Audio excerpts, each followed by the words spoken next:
In this video, what we're going to do is look at the Scratch interface. Now, Scratch is mainly based online today. So if you type in Scratch programming, you will get to the MIT website, so scratch.mit.edu, and you can just go onto the main page.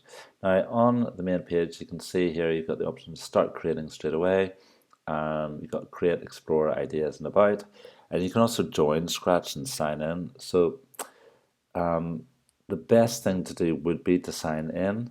But if you can't, then we could just start off here with create. And then you would have to basically download your Scratch file at the end of each lesson. So I'll show you this way to do this now. And then afterwards, we'll look at what we could do if you need to sign in. Because if you sign in, you can save all your files in there on Scratch, and it's a little bit easier.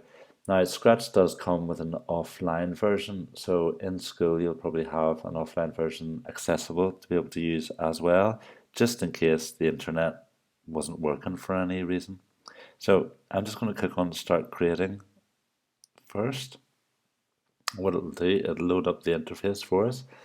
So this is a web-based interface, which has been programmed to let us learn and create programming, some programs here. So the first thing you'll get is the default cat, which most students are familiar with, this sprite. It's called Sprite 1. Just delete that one. And you can see what we've got here is 3 tabs. We've got code, backdrops, and sounds.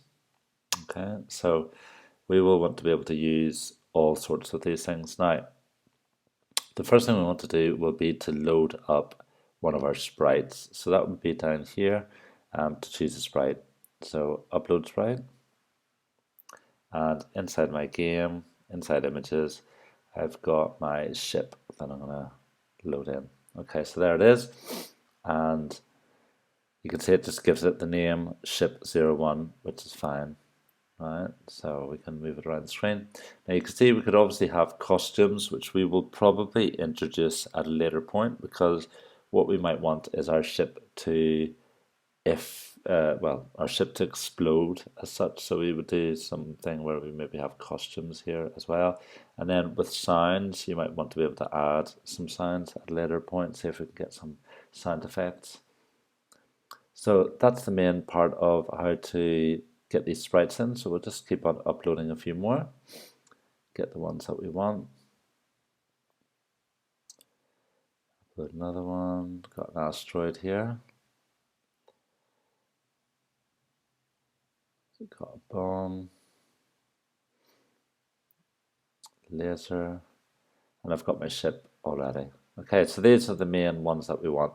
Now, the other thing that we'll want to do is also work with backdrops. So we've got on the right hand side of our stage here, you can actually pick a backdrop or you can upload one. So what we could do is, well, first of all, look if there is any backdrops for space, and it looks like there is.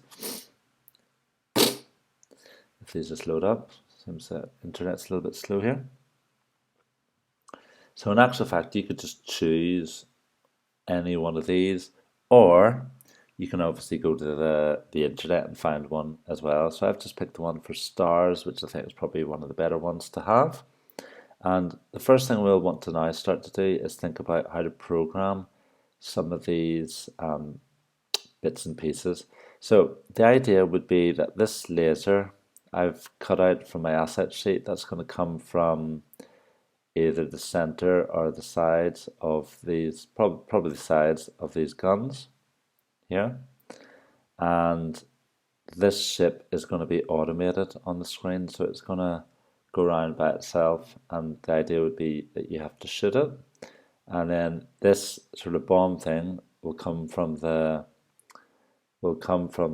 alien ship, and I don't know, work its way down, drop, and there might be quite a few of them that would actually hurt your ship. And then I've also got an asteroid.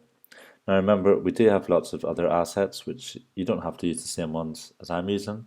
And the other things that you'd want to add into your game later on would be, you might have rocks there, and also these power up things that can do different things, supposedly. And you have this here, which is HP bar, which I suppose is the health or power bar, I suppose, which you could obviously utilize if you wish to, and then explosion. Right. So at the minute, I've got these in. Now, say I've got to the end of the lesson and I want to save and download my file because I haven't signed in, I haven't joined up to this. So the way to do it is just to go to File and Save to your computer, and then it should download for you. Now, when it downloads, it'll come on Google Chrome, it comes to the bottom left here. So what you might need to do is actually go to your downloads folder to find it. So mine's in downloads here, and it's the last thing that's come up probably. So I just look at date. There it is, the Scratch project.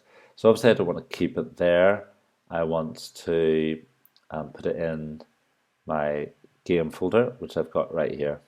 Okay, so I'll not put it in raw or anything, I'll just put it right there. And it's called Scratch project.